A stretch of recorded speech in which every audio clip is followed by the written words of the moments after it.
Hola amigos, ¿cómo están? Yo soy Ivette y el día de hoy vamos a hablar respecto a los trastornos de conducta explosiva, ira principalmente. Esto fue una petición de Armando, dejó aquí su comentario. Y básicamente vamos a tener que hablar de los trastornos en los que esto se involucra, si todos reaccionamos igual a la ira y cuál es el trastorno más controversial de todo esto. Así que vamos a empezar. El trastorno más controversial, que es del que vamos a hablar la mayor parte del video, es el trastorno explosivo intermitente. Tengo mis notas aquí, así que si va hacia abajo es porque estoy leyendo. Este trastorno es caracterizado por episodios repentinos y muy fuera de lugar de ira, en los cuales vamos a atender la agresión física o verbal dependiendo de la gravedad que tengan estos episodios. Consecuencias que puede traernos consecuencias legales, consecuencias financieras y con nuestras relaciones personales. Recordemos que cuando dañas una relación personal, arreglarla suele costar un poco de trabajo.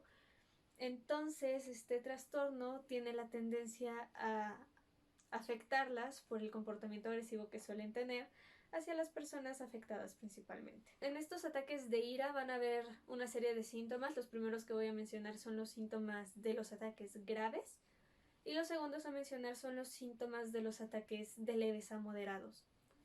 No porque alguien tenga más tendencia a los síntomas leves quiere decir que no vaya a tener una explosión de ira.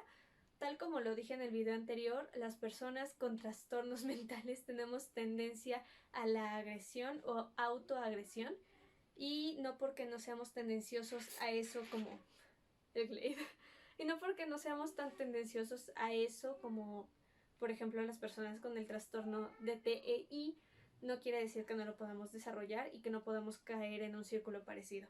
Leyendo los síntomas de los ataques graves, estos duran de 30 minutos a 35 a lo mucho y suelen caracterizarse por una sensación de ira, irritabilidad, una sensación de aumento de energía corporal, pensamientos acelerados, sobreacelerados si lo queremos ver de esa manera, hormigueos, temblores, palpitaciones y una opresión en el pecho.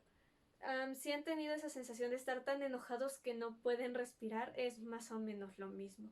Es un indicio de que estamos en una sensación de ira tan poco controlable que nuestro cuerpo está tratando de avisarnos que tenemos que detener nuestra respiración para tranquilizarla.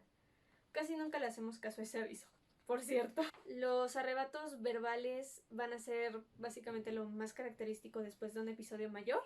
Vas a tener la tendencia a agredir verbalmente de una manera más controlada, no vas a tener esa sensación de total pérdida de control. Los síntomas menores son rabietas, que pues como las de los niños pequeños haces berrinches. ¿Por qué? Porque básicamente este trastorno se caracteriza porque no hay una razón lógica a tu reacción de ira. Diatribas, de nuevo, yo ya lo investigué, pero se me olvidó, así que voy a dejar aquí la definición de diatribas, porque no me acuerdo.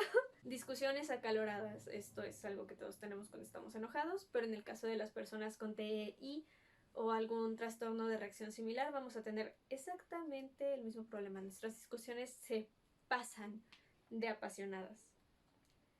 Gritos, bofetadas, empujones o golpes. Vamos a estar tan enojados que sentimos la necesidad de sacarlo de una manera explosiva, por eso el nombre del trastorno. Vamos a explotar hacia lo que haya creado esa sensación o hacia lo que lo estemos orientando. Muchas personas que yo conozco que tienen problemas de ira suelen atacar, por ejemplo, las paredes, las puertas, las golpean o directamente acuden a la agresión física. Han estado en muchas peleas físicas, entonces crea factores de riesgo de los cuales hablaré en un momento.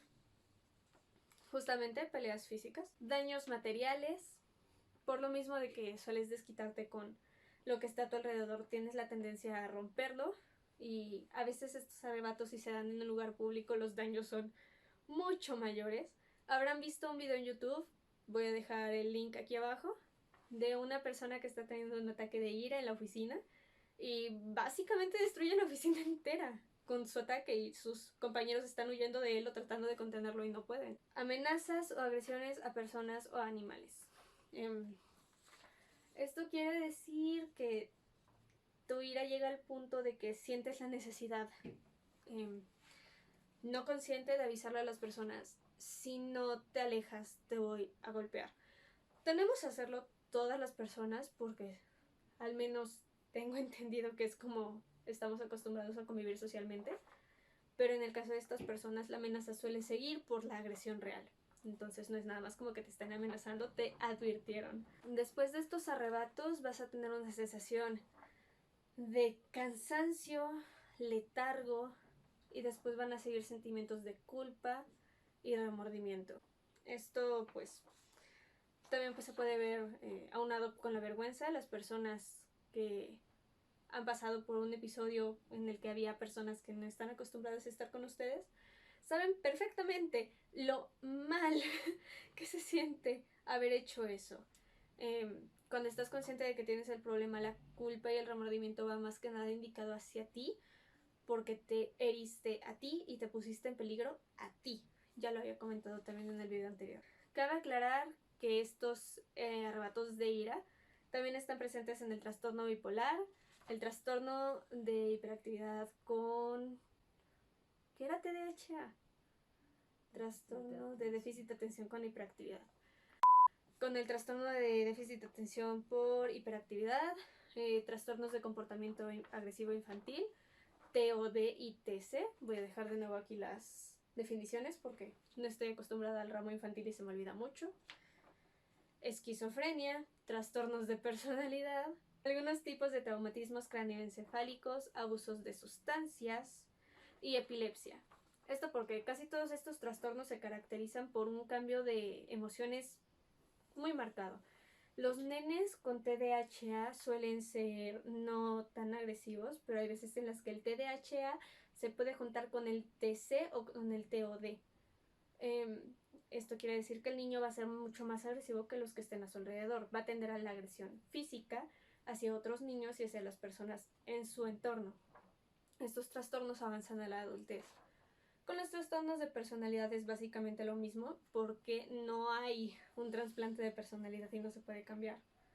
La esquizofrenia es más que nada por el estado de completa pérdida de control que presentan durante los ataques psicóticos.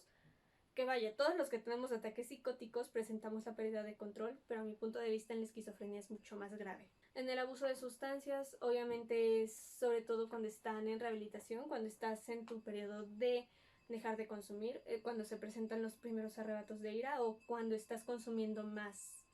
O sea, más de lo usual. Las personas que consumen drogas psicotrópicas suelen tener más los resultados de la ira durante sus consumos. ¿Por qué es controversial? Tanto el TEI como el TID como el TLP son trastornos relativamente nuevos. Llevamos 2 o 3 ediciones del DSM existiendo escritos en el libro, lo cual hace que muchas personas en el ramo de la salud mental crean que no es real. Conozco muchos psicólogos que me han dicho que no tengo que preguntar sobre otros trastornos porque no son los míos, creando ese halo de desinformación. Conozco muchos psicólogos que me han dicho que el TID no existe o que es completamente fantasioso. A esto quiero agregar, no por el hecho de que seamos 3 de los trastornos más nuevos escritos en el DSM-5 y en los libros de trastornos, que no seamos reales. Son trastornos complicados de entender porque no se quería tener en cuenta que no son... no se quería tener en cuenta que son independientes, se creía que dependían de otras características. Todos estos trastornos son reales y estoy haciendo justamente esto porque tenemos que tener una voz. Somos reales, existimos y también tenemos problemas. Entonces, esto quiere decir que tanto las personas con TI como los que tenemos trastorno de personalidad límite tenemos la similaridad de los ataques de ira. ¿Cómo es un ataque de ira en el TLP? Con ayuda de un amigo que ya vendrá al canal, hice una pequeña conversación con él de cómo se siente cuando tiene un ataque de ira. Él tiene TLP. Lleva muchísimos más años que yo diagnosticado, así que sabe controlar mucho mejor que yo los síntomas. Los dos concordamos con que sientes como que flotas, como que estás rodeado de algo suave, como una sustancia, como si fueras líquido. Sientes que los ruidos se amortiguan por la sustancia en la que estás flotando. Entras en un frenesí. Estás enojado, fúrico, pero también estás en un estado de desesperación. Ves las cosas tan fuera de tu control que explotas y tienes el episodio. Dejas de escuchar, en mi caso despersonalizas como loco, sientes básicamente que todo tu entorno no es real. Cuando estás en un arrebato de ira, casi como en cualquier otro tipo de arrebato en trastornos que tengan características de disociación, poner atención en algo que no sea lo que está pasando en ese preciso instante y tu estado mental es complicado, es muy difícil, más porque nosotros tendemos a combinar esta ira con nuestro lado disociativo. Al igual que con el TI, cuando pasa nuestro arrebato de ira, nuestra sensación principal va a ser cansancio, una especie de alivio, porque sacaste toda la emoción que tenías guardada, pero sobre todo una sensación de culpa, porque nosotros al tener el trastorno de personalidad estamos conscientes de que acabamos de hacer algo que potencialmente pudo haber incluso llevado nuestra vida al borde. Y pues bueno amigos, eso ha sido todo. Espero que les haya gustado mucho el video. Fue algo que me habían pedido en la introducción del canal y yo lo hice porque realmente es un tema del que casi nadie habla y merece tener atención. Si les gustó el video, no olviden darle un like para posicionar este video y este canal junto con el like, ir a la caja de comentarios, dejarme sus sugerencias, comentarios y abrir un pequeño debate sano acerca de su punto de vista que probablemente no sea como el mío. Recuerden, mientras más nos retroalimentemos, más aprendemos.